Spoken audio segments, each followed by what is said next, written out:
an unsaved person, the greatest need is not a house to stay. The greatest need is not school fees.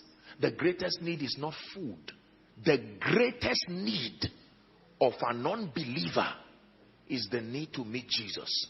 That means no matter what you do to an unbeliever or for an unbeliever, if Jesus is not part of your gift to him, you really did not help him. That's right. That's right. Please let me repeat this again.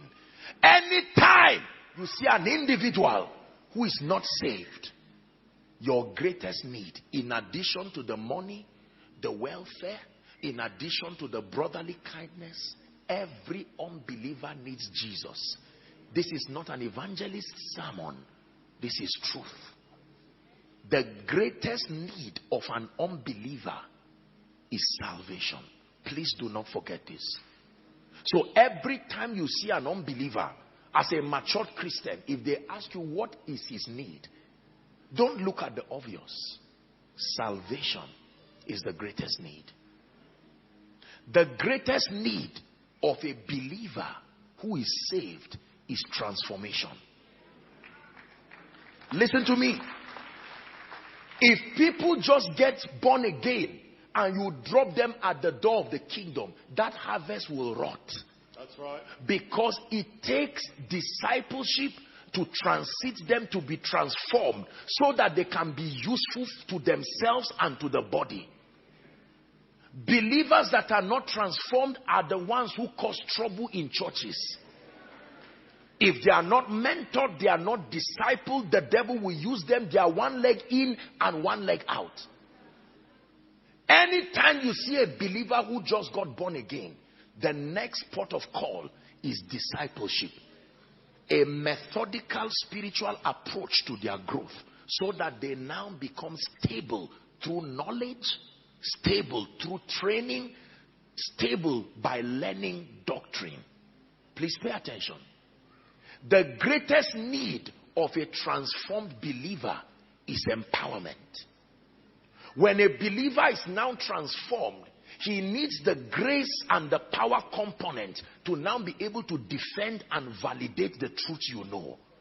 Because if you claim knowledge without the grace to validate it, it is false. Again, the greatest need of an unbeliever, help me, salvation. The greatest need of a new believer, transformation. The greatest need of a transformed believer is empowerment.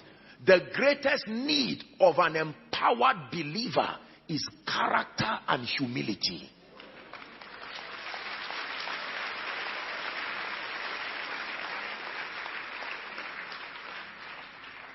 Every time you see an unbeliever in the streets of South Africa, your greatest prayer and need for them is salvation.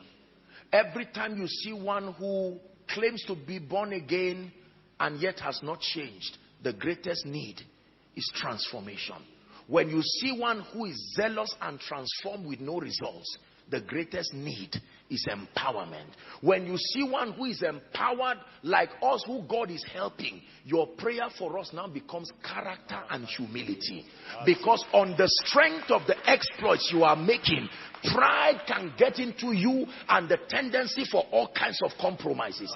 I'm teaching you this so you know how to intercede for different levels of people. When you are praying for an unbeliever, don't pray for empowerment. He needs Jesus. When you are praying for a believer, don't pray for anointing.